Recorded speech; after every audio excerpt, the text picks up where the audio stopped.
예, 오늘 아침은 민수기 35장인데요. 1절에서 8절에 보시면 레인에 대한 어떤 성읍을 준비해 줘라. 레인을 위한 성읍이 준비하라는 이유가 있었겠죠.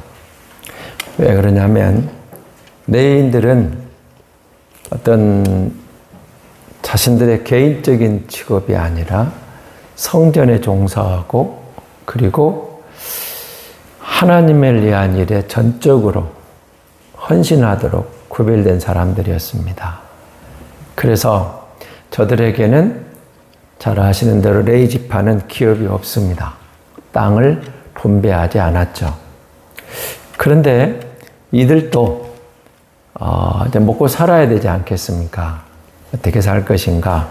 11조를 통해서 그리고 제단에 드려진 허물들을 관리하면서 그것을 살 수 있도록 그러기 위해서 저들에게도 그걸 관리할 수 있는 땅은 필요했겠죠. 그래서 각 지파마다 성들을 배당하게 됩니다. 12지파에서 그 성들이 있었죠. 나중에 보면 48개 성이 있는데 그 중에 6개가 도피성이었습니다. 어제 우리 이제 목사님 낯설교에서 도피성에 대해서는 아주 잘 동쪽에 3개, 서쪽에 3개 그래서 6개가 성이 있는데 나머지 42개 성을 지파별로 분배해서 그 성에서는 뭘 했을까요? 백성들이 가져온 양들이 있었겠죠. 제물로 드렸던 것하고 또 하나님 앞에 11조를 드렸던 목축이 있었겠죠. 그렇죠. 가축들. 그렇죠? 그러면 그것들을 또 한 번에 다 잡아보면 어떻게 되겠습니까? 그럴 수 없죠. 제물은 바로바로 드렸지만 저들이 11조로 드린 가축들이 있을 겁니다. 그걸 성전에 다 가둬놓을 수가 없죠. 그래서 레위 지파에게 분배를 했고 그들은 또 레위인들은 각 지파마다 있어야 했던 것이죠. 가까이 있어서 백성들의 신앙을 지도해주고 또 저들의 영적인 문제를 관리를 해줘야 했던 것이죠. 그래서 48개 성읍이 각 지파별로 분배되어 있는데 이걸 그렇다고 해서 이것이 레위 지파의 몫이 아니고 레위 지파에게는 사용권만 주었던 겁니다. 사용권만. 각 지파의 땅을 분별해서 레위인들이 거기서 그런 가축들을 보호하면서 그리고 그들이 살 수 있도록 배려했던 것이죠. 그 이야기가 이제 1절에서 8절에 등장하는 내용입니다. 하나님께서 레위인의 친히 기업이 되어주셨고 내가 너희 기업이다. 그래서 너희는 어떤 다른 지파와 같은 그런 일에 종사해서 마음을 뺏기지 말고 오직 여호와께 주목하고 성전에서 그리고 저들의 영적 상태를 보호해 주는 일에 전담하라. 세상 일에 먹을 것, 입을 걱정하지 말고 그렇게 했다는 것이죠. 자, 그런데 이게 여러분 창세기 48장에 보면 그 근거가 있습니다. 그 각 지파별로 이제 야곱이 떠나기 전에 이렇게 축복을 하잖아요. 야곱이 자기 자식들 12 아들들을 축복하는 장면이 이렇게 등장을 합니다. 창세기 49장 7절에 보면 야곱 중에서 나누며 이스라엘 중에서 흩어져 레위에 대한 예언을 그렇게 해요. 그러니까 야곱이도 이스라엘이죠. 사실은 게 이스라엘이 흩어져 자기 기업은 없는데 12지파 각각에 흩어져서 이런 성읍에 살면서 그 하나님께 드려진 것들로 살 수 있게 하셨던 그 예언이 그대로 사실은 이루어지고 있는 겁니다.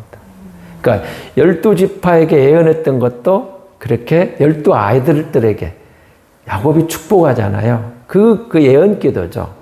근데 그게 이루어집니다.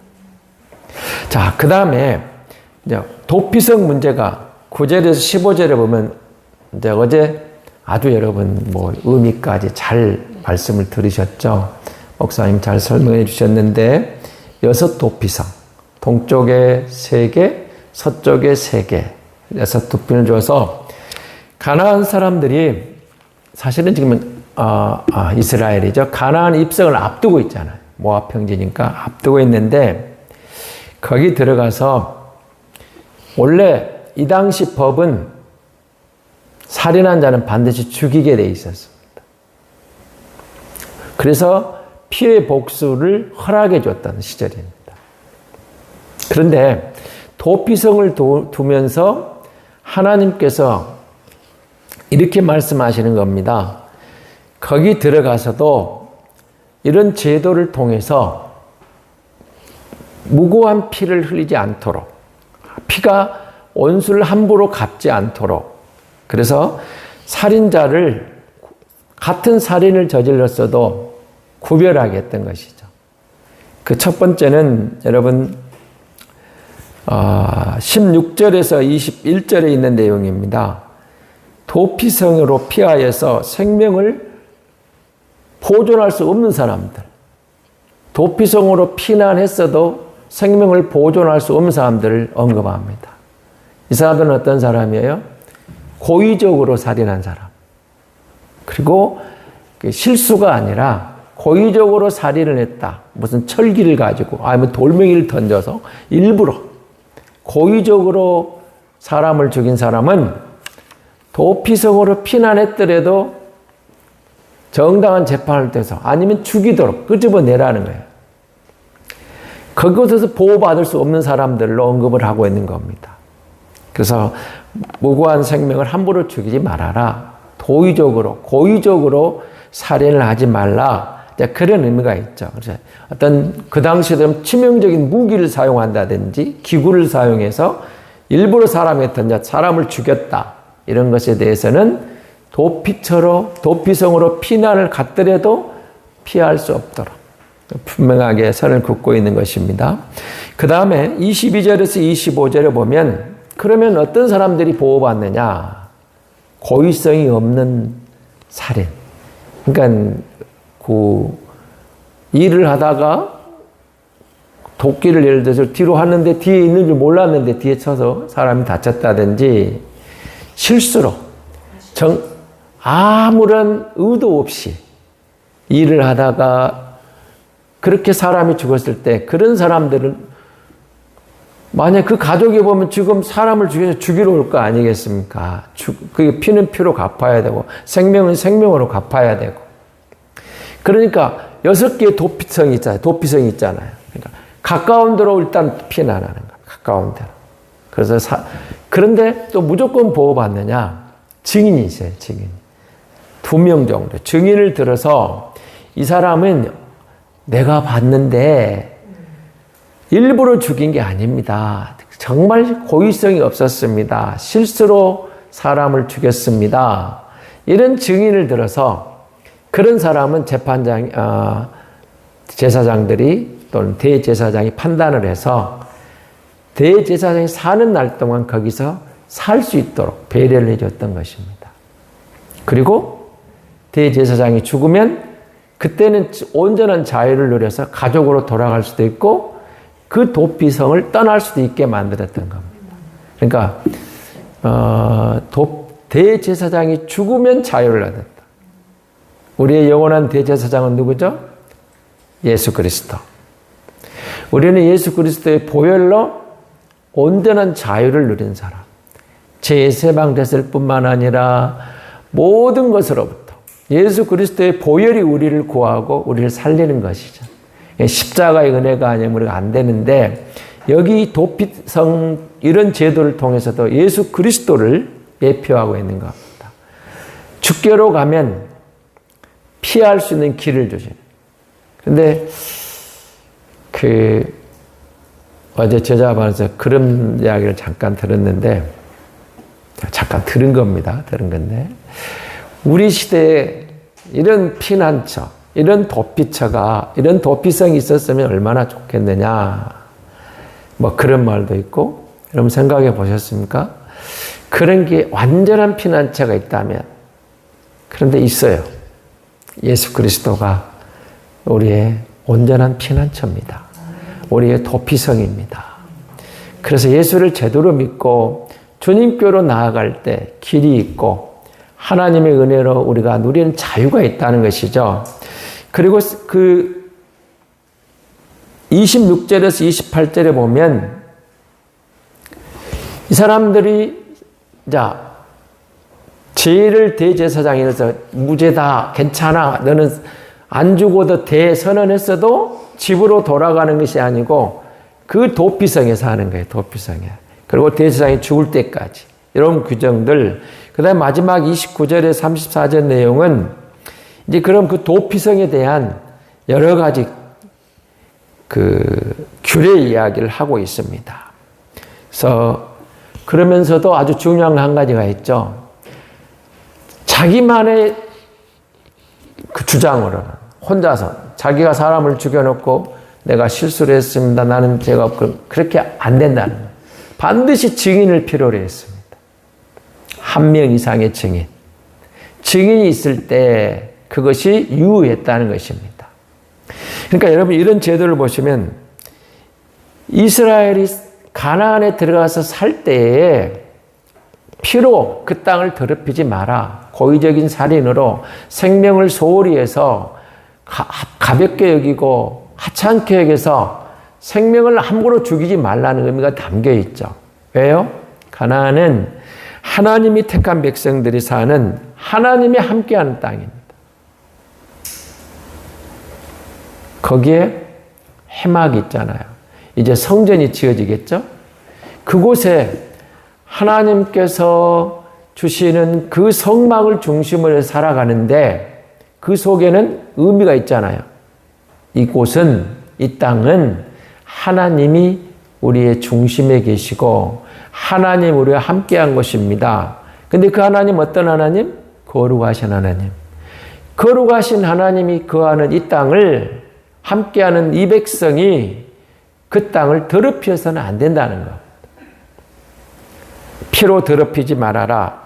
하나님이 함께하는 머물러 있는 땅, 이 땅을 거룩하게 너희가 하나님과 거룩한 교제를 하고 거룩한 삶을 함으로 그 땅이 거룩하기를 원했던 것이죠. 그렇습니다. 우리 시대를 보면 너무 많이 변해요. 정말 많이 변합니다. 발전한 속도가 옛날에는 10년이면 강산이 변한다고 그랬죠.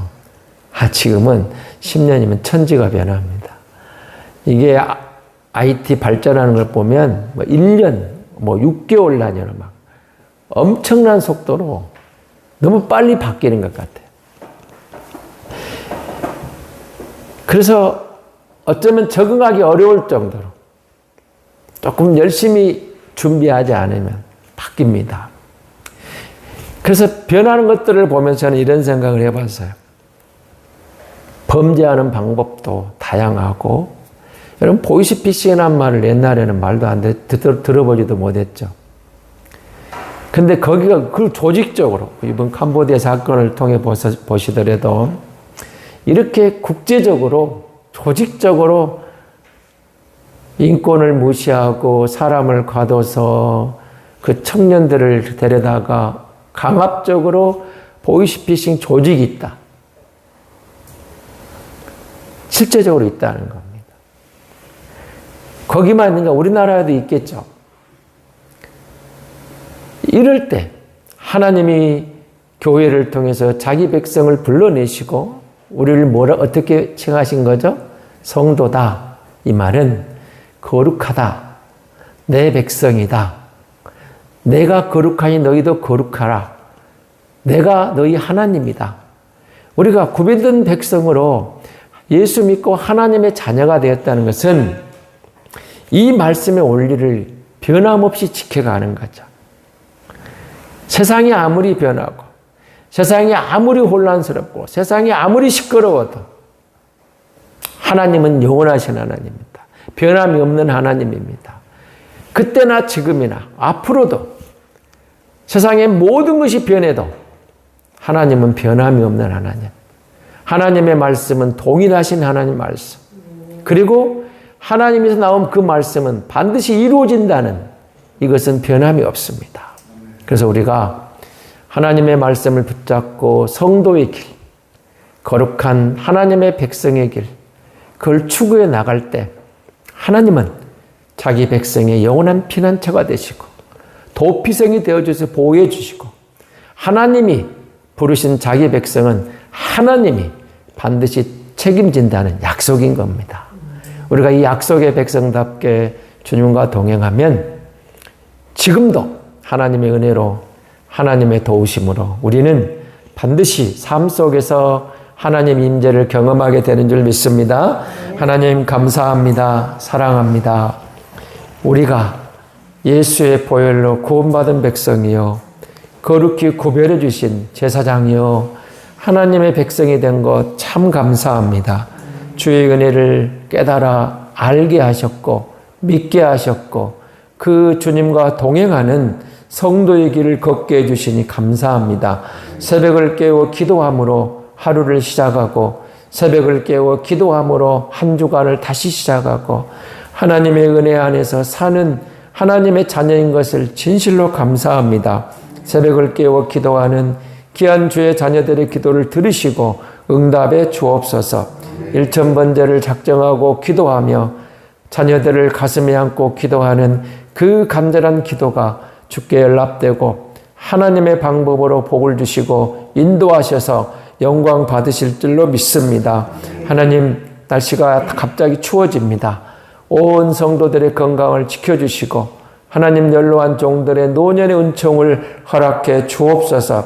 특별히 육체적인 질병으로 힘들어하는 지체들 주께서 불쌍히 보시고 여호와의 영으로 여호와의 라파 그 거룩하심 하나님의 손길로 어루만지셔서 강건하게 고쳐 주시옵소서.